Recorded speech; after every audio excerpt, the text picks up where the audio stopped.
दिल्ली दौऱ्यात मुख्यमंत्री देवेंद्र फडणवीस यांनी केंद्रीय अर्थमंत्री निर्मला सीतारामन यांची देखील भेट घेतली।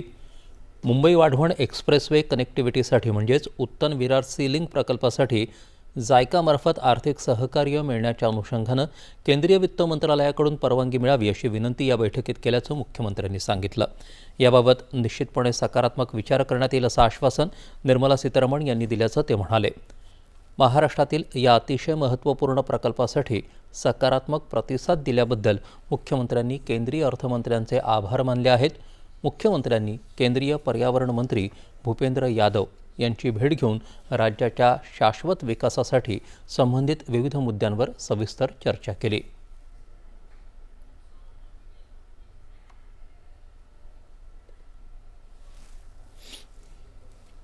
ते विशेषतः जो आपला उत्तन ते विरार हा जो कॉरिडॉर आहे जवळपास 55,000 कोटी रुपयाचा, त्याच्या संदर्भातलं आपण एक जायकाला प्रपोजल दिलेलं आहे।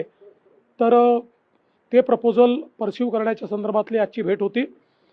प्रपोजल मोठा असल्यामुळे त्यांनी त्या ठिकाणी एक सल्ला दिलेला आहे की जायकासोबत अजून एखाद दुसरी मल्टीलॅटरल एजन्सी, अशा 2 एजन्सीज जोडून हे पूर्ण फंडिंग करता येईल का, अशा प्रकारचा प्रयत्न करू। आम्ही त्याला होकार दर्शवलेला आहे। त्यामुळे त्याही संदर्भात पुढच्या काळामध्ये आम्ही वर्किंग करू। पण एक पॉझिटिव्ह त्याला आता एक प्रकारे एक रस्ता मिळालेला आहे आणि पुढच्या काळात त्याचे काम आपल्याला सुरू करायचं आहे। त्यानंतर मी माननीय भूपेंद्र यादवजी यांच्याकडे देखील गेलो होतो आणि विशेषतः भूपेंद्र यादवजी यांच्याकडे जे काही आपले पर्यावरण आणि वन याच्या ज्या काही आपल्या मंजुरी आहेत, ज्या थांबलेल्या आहेत किंवा वेगवेगळ्या स्टेजेसवर आहेत, त्याची माहिती मी त्यांना दिली। त्याचा फॉलोअप केला। त्यांनी देखील अतिशय वेगानं ती मान्यता देण्यात येईल अशा पद्धतीनं